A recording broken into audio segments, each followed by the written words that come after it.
সকলে জানি কিন্তু যে আমাদের ঘুম থেকে উঠে ঈশ্বরভীতি করতে হয়, নাম ধ্যান করতে হয়, প্রার্থনায় যেতে হয়, প্রার্থনার পরে ঠাকুরের একটা বই পড়ি, বই পড়ার পরে একটু ত্রিপালি খাই, থানকুনি খাই, খাওয়ার পরে নিজেদের ব্রেকফাস্ট করে আমরা নিজেদের গন্তব্যে বেরোই।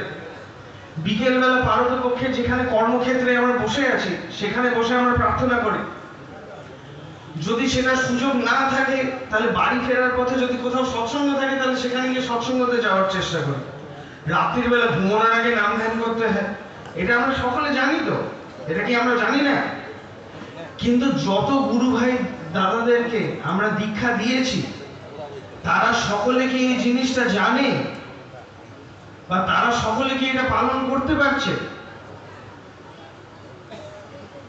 এইটাই আমাদেরকে পরিবর্তন করতে হবে। যে আমাদের যত সৎসঙ্গী দাদারা আছে, যারা দীক্ষা নিয়েছে, সকলের মধ্যে আমরা যাতে এই জিনিসটাকে ঢুকিয়ে দিতে পারি। সবাই যাতে আমরা যেরকম,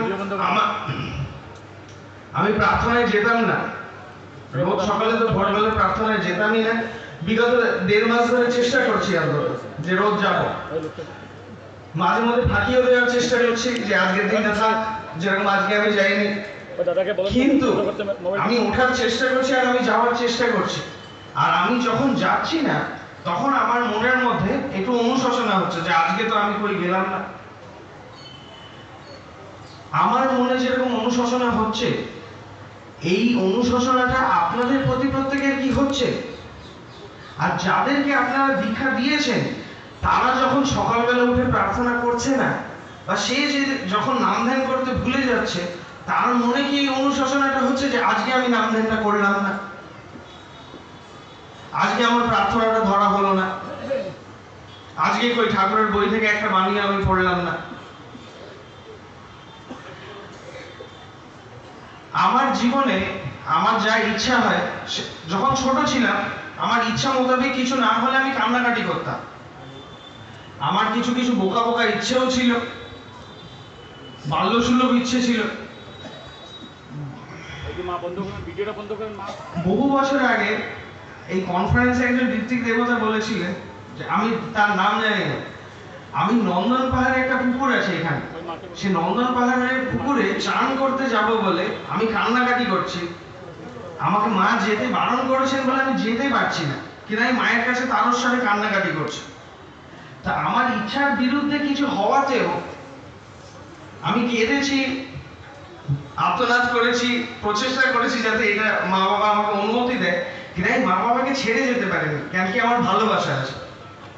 তা আপনাদের ইচ্ছা মোতাবেকেও যদি কিছু না হয়, আর আপনাদেরকে গুরুজনেরা যখন বকাবকিও দেন যে তুই ঠাকুরের কাজ এরকম ভাবে কেন করলি, এটা ঠিক হলো না, তোমরা মানে দীক্ষা দিচ্ছ না কেন, দীক্ষা দাও, বা তুমি এরকম করে ওকে খারাপ কথা বললে কেন, আমরা কি তাড়না খেয়ে ঠাকুরকে ছেড়ে চলে যেতে পারবো? বা আমাকে যদি কেউ খারাপ কথা বলে আমি কি কোনোদিন আমার ঠাকুরকে ছেড়ে চলে যেতে পারবো? আপনারা কি পারবেন? কেন পারবেন না? কেন কি আপনারা রোজ এই ঠাকুরের যে ঠাকুরকে ধরার পরে যে আমাদের সৎসঙ্গীদের দৈনিক জীবন যাত্রা, এটাকে পরিপালন করার চেষ্টা করছেন। তাই আমরা যতই বকা বকি, লাঠি জুতো যাই খাই, আমরা ঠাকুরকে ছাড়তে পারবো না। কষ্টে থাকলেও পারবো না, আনন্দে থাকলেও পারবো না।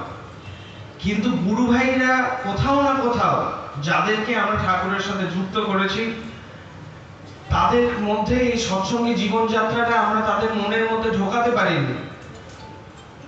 তাই জন্য তাদের জীবনে যখন কোনো ঝড়ঝাপটা অশান্তি আসছে বা তার মনের ইচ্ছার মতন কিছু হচ্ছে না, সে তখন সহজেই ঠাকুরকে ছেড়ে দিতে পারছে বা ভুলে যেতে চেষ্টা করছে।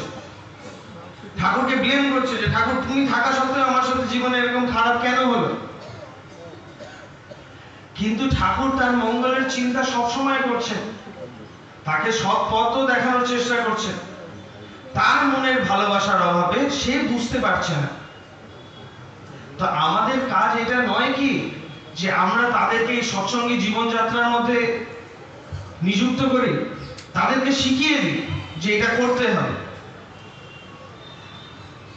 আমি কিছুদিন ধরে সকলকে বলছি যারা আসছে যে সবাই নিজেদের মন্দিরে একটা প্রার্থনা লিস্ট বানান, লিস্ট বানিয়ে প্রার্থনাটা করবে। এটা বলা হচ্ছে না। আর যেই যেই মন্দিরে এটা করা হয়েছে সেই মন্দিরে কিন্তু আগে থেকে গুরু ভাইয়ের সংখ্যা অনেকটা বেড়েছে, বাড়েনি। এইবার বিষয়টা হচ্ছে যে ওইটা একটা ইট বালি সিমেন্টের মন্দির। আমরা প্রত্যেকটা কর্মী ঠাকুরের মন্দির নই কেন? আর আমরা সবসময় যে আমাদেরকে কোথাও গিয়ে বা কোনো মন্দিরে বসেই প্রার্থনা করতে হবে তার তো মানে নেই। আমরা নিজেদের, আমাদের বাড়ির থেকে মন্দির দূরে হতে, আমার বাড়ির থেকে ভীষণ কাছে, কিন্তু আপনাদের বাড়ির থেকে মন্দিরটা দূরে হতেই পারে, হতে পারে না? তা আপনারা নিজেদের আশেপাশের যে গুরু ভাইরা আছে তাদেরকে কেন প্রার্থনা করাটা শেখাচ্ছেন না? আমরা যত কর্মী দাদারা আছি আমরা কারা কারা হারমোনিয়াম বাজিয়ে প্রার্থনা করতে পারি? আর যারা পারি না তারা কি শিখে নিতে পারবো? তো আমরা সকলেই চেষ্টা করি যে আমরা দুই বেলা প্রার্থনাটা হারমোনিয়ামে তুলে নিই। আর আমাদের আশেপাশে যে গুরু ভাই দাদারা আছে তাদের বাড়িতে ভোরবেলা গিয়ে প্রার্থনা করি। ভোরবেলা কারণ আমাদের চাকরি নেই, কেউ এখন দেওঘরে ভোরবেলা প্রার্থনা হচ্ছে, আরো গরমকাল আসতে চলেছে, আরো প্রার্থনা এগিয়ে যাবে। একটা সময় গিয়ে 4:56 প্রার্থনা হবে, খুব বেশি হলে নামপাঠ বাণীপাঠ, বাবা প্রার্থনার পরে এতক্ষণ কথা বলার পরেও প্রার্থনা শেষ হয়ে বাড়ি ফিরতে ফিরতে 1 ঘন্টা লাগে।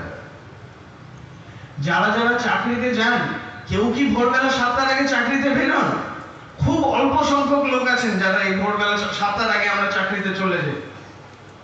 তাহলে আমার সারাদিনের সময় হবে না, আমার সারাদিনে বিভিন্ন রকমের কাজ আছে, কিন্তু আমরা ভোরবেলা কি ওই 1 ঘন্টা ঠাকুরের জন্য বার করতে পারি না?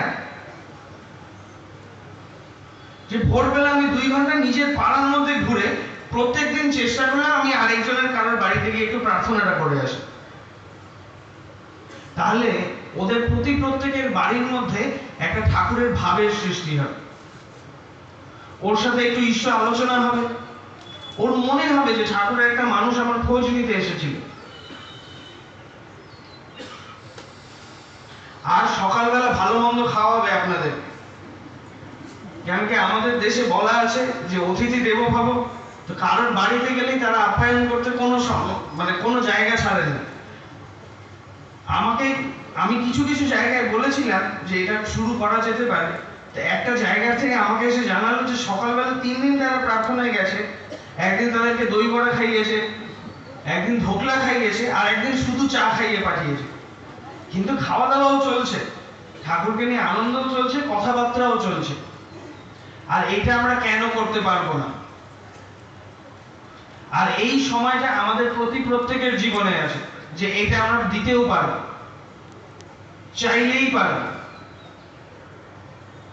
উপযোজনা কেন্দ্র যেখানে যেখানে আছে চেষ্টা করুন যে সেই উপযোজনা কেন্দ্রের মধ্যে যিনি আছেন বা সেই উপযোজনা কেন্দ্র যাদেরকে ঘিরে সেই লোকগুলোর মাঝখান থেকে যে কোনো একজন মানুষকে যাতে আমরা হারমোনিয়ামে প্রার্থনাটা শেখাতে পারি, সেই লোকটাকে দায়িত্ব দিই যে তুমি এই উপযোজনাকে ভিত্তি করে যে পরিবার পরিজনগুলো আছে তাদের বাড়িতে ভোরবেলা গিয়ে প্রার্থনা ধরো। আর চেষ্টাটা হচ্ছে যে একটা উপযোজনার মধ্যে 60 থেকে 100টা পরিবারকে রাখি আমরা। আর যদি কোনো জায়গায় তার থেকে বেশি সংখ্যক গুরু ভাই থাকে তাহলে আমরা তার জন্য আরেকটা উপযোজনা খুলব। তাহলে 3 মাসে হলেও একবার আমার বাড়িতে প্রার্থনা হবে, সকালবেলা একটু গান কীর্তন হবে, খাওয়া দাওয়া হবে, গুরু ভাইদের সাথে আসর বসবে। এইটাতেই আমার মধ্যে ঠাকুরের একটু ভাবের আদান প্রদান হবে আমাদের মধ্যে। আর এইটাই আমাদেরকে চেষ্টা করতে হবে। আমাদের এখন সব মিলে প্রায় 3,15,00,000 দীক্ষার দিকে আমরা এগিয়ে চলেছি। তো আমরা কি সবাই বলতে পারি যে আমরা সকলেই 3,15,00,000 লোক জানে যে সকালবেলা ঘুম থেকে উঠে ইষ্টভীতি করে, নাম ধ্যান করে, প্রার্থনা করে, ঠাকুরের বই পড়ে, থানকুনি খেয়ে, আর এইটা আমরা তাদেরকে শেখানোর চেষ্টা কেন করছি না? বা কেন এই জায়গাটা আমরা ছেড়ে দিয়েছি এখনো, এইটাই আমাদেরকে ভরতে হবে। যেখান থেকে আমাদের কার্যক্রম শুরু হয়েছিল আবার আমরা সেখানেই ফিরে যাব।